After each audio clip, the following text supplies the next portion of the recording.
opening face-off against Rinkoons.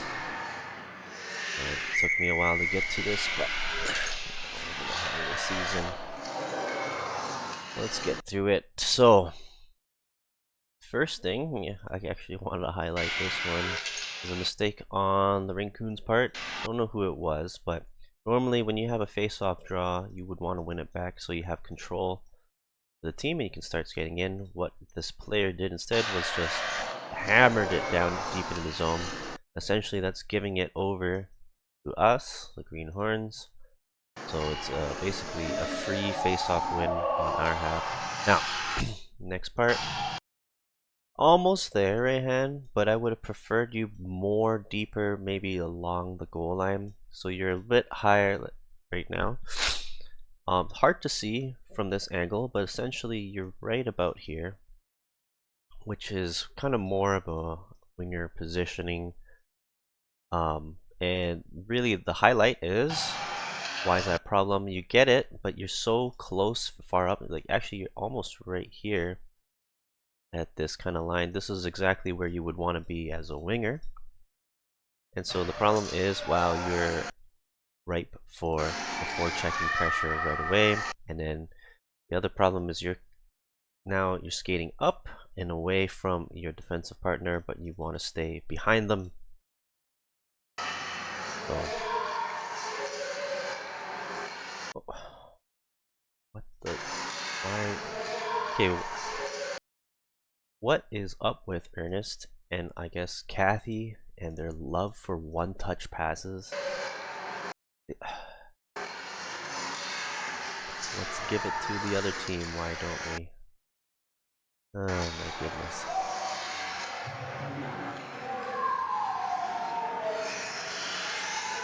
Okay.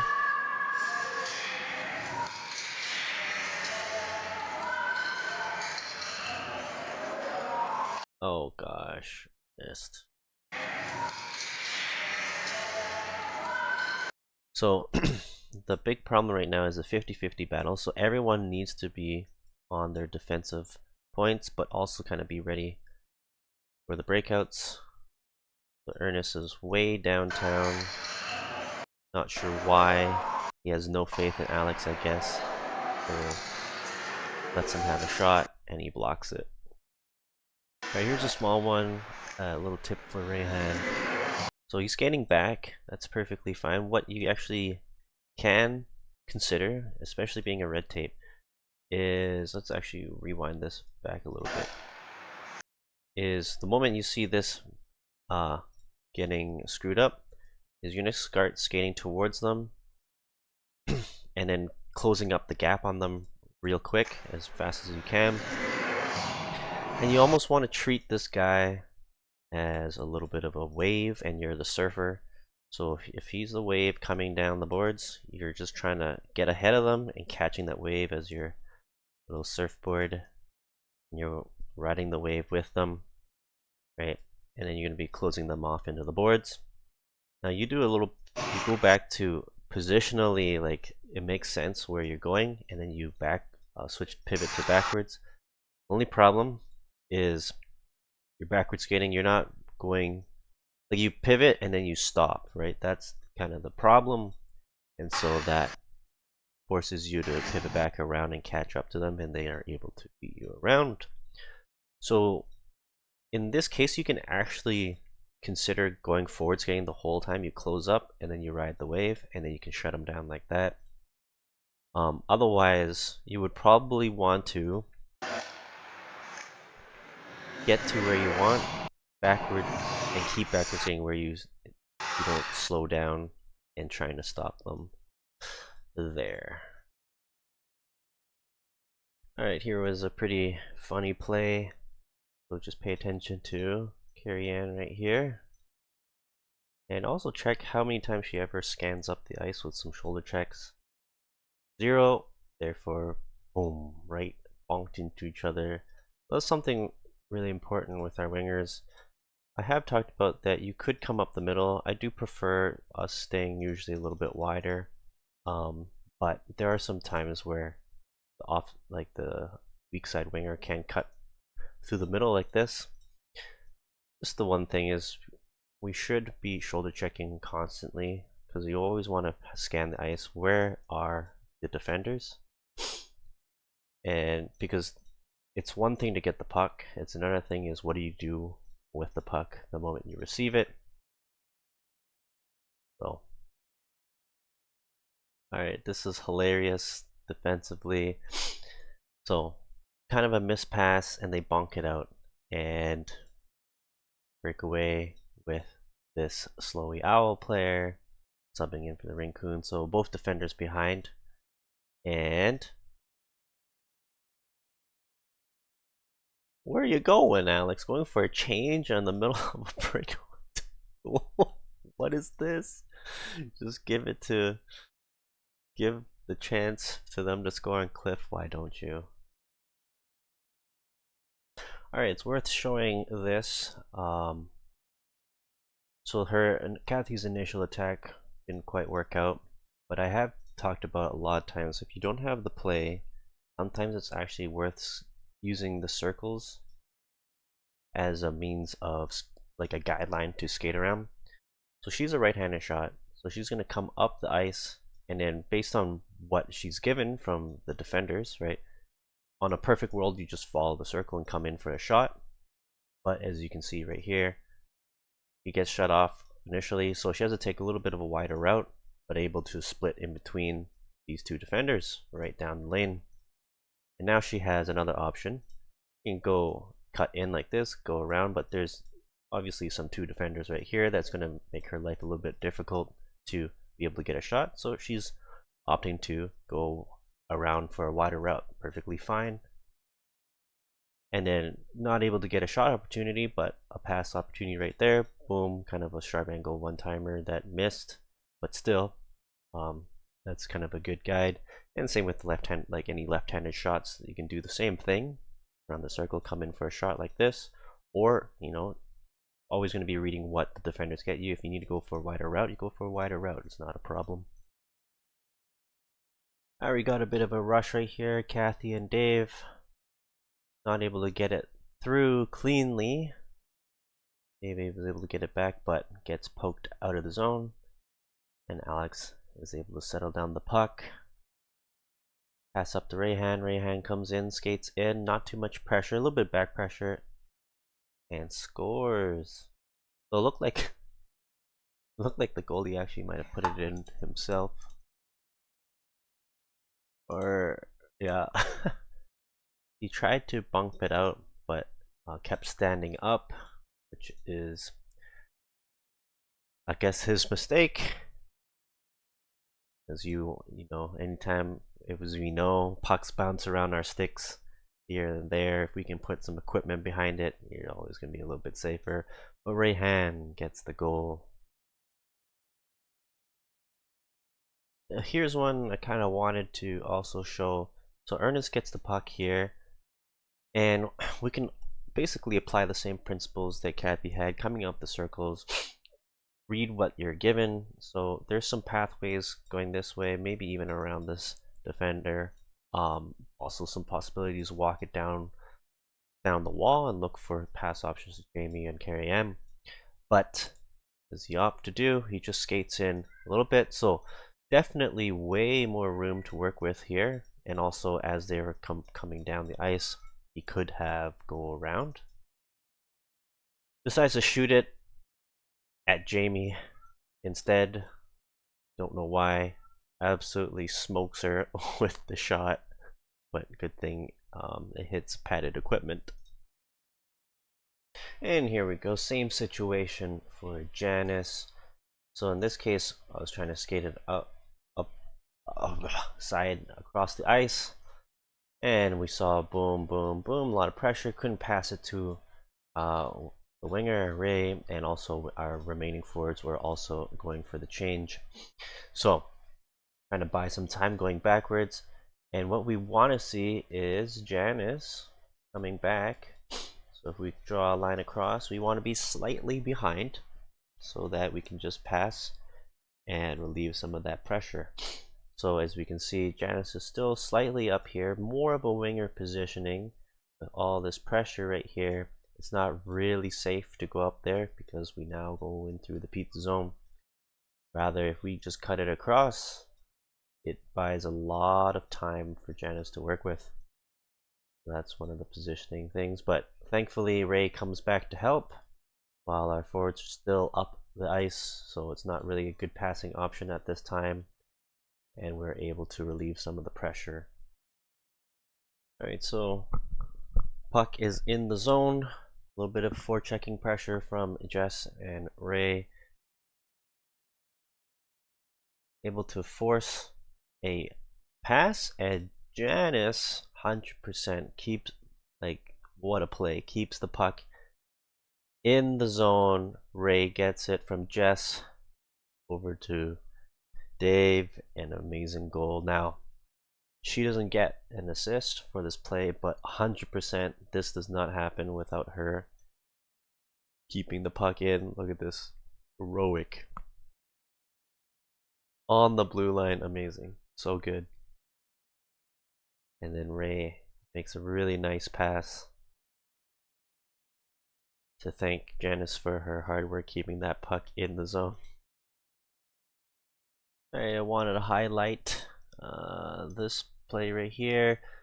So puck gets into the slot, bumped out into the boards, gets shot on net, again bumped out towards the board. So we're doing a good job setting them out this direction.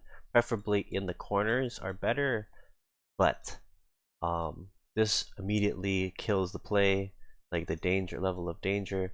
In the past, we have tried to throw them, like the thought is throw them out of the zone, but the huge danger of that is if it gets intercepted by one of the D, they're back on the center lane for another shot opportunity. Whereas if we get it onto the sides and preferably into the corner, the risk is a little bit lower because they can't shoot. They have to get a pass back into the slot to make anything meaningful.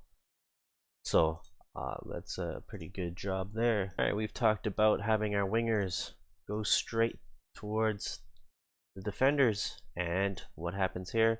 Straight towards the defender results in an easy turnover, and Ray gets a chance to score, but their goalie makes a pretty big save on him. Look at this power move by Ernest, just one-handed stick, pushing it ahead, pushing it ahead. It's just got some just straight line powerhouse right there. Alright, another good highlight right here. So puck gets behind the net, Rayhan gets it, sees, okay, maybe a bit of pressure, and this is all easy peasy. We can always handle this, no problem, as long as we have support here and we have support here. So Alex does a good job getting back behind the goal along the board, so all Rayhan has to do is bounce it across, and now we're easy. And again, our center and our left wing ready to go, rock and roll. Jess in a good spot, Dave's in a good spot, and easy out, right? Simple as that. And another thing I want to highlight is also notice how Kathy's kind of behind the play at the moment, and which is actually a good thing. So a lot of times our wingers are just hanging out by the blue line because they've left the zone so early, but watch how being behind the play leads her to have a pass while she's skating forward with some speed, and she's able to gain the zone. Here she decides to split the D, gets a chance, misses the net, or possibly a save. So she and Ray have been complete monsters in terms of getting chances. I have not shown all of them, but they've definitely gotten a lot so far. So Ray gets another chance right here, chips it past the defender, beats it with speed, and still can't beat the goalie. Goalie makes a great save on him. So I didn't show a lot of Jamie, but throughout the game she's been quite good. Center being in a pretty decent spot defensively, albeit her skating skills are definitely a little bit behind. So it's a hard position for her, but she's been in a good spot for the breakouts and on defensively. So breaks up the play, gets it over to Kathy. A little bit ugly there, but results in a goal heating up right here. So two of the goals, starting with our red tapes in, actually all three of our goals so far. We got Rayhan, we got Janice, we got Jamie. A lot of it kind of stems from their initial plays.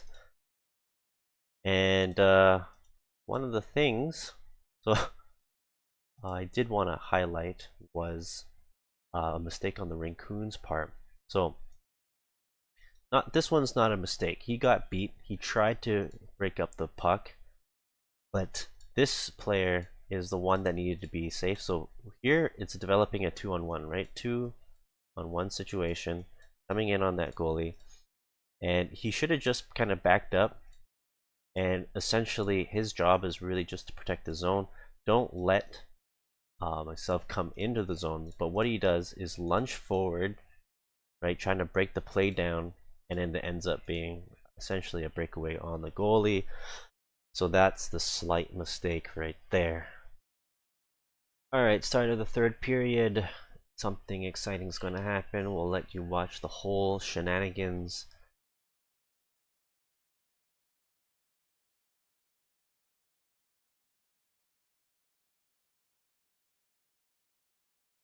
And Jess scores a goal all by herself. Very impressive. Now it's 4-0. Alright, this has got to be the sketchiest play right here. Big pass to Alex, and he fumbles it in front of the net. My goodness. So we don't want to see that usually. What could we have done instead? I would have preferred a bounce behind the net, but yeah. Alright, I thought this play was really funny. So we get it back, pass back to the D, and we see Janice coming out like this. So the good, what we want to see is get over to the boards, and then you can also probably start skating up for possibly a breakout play.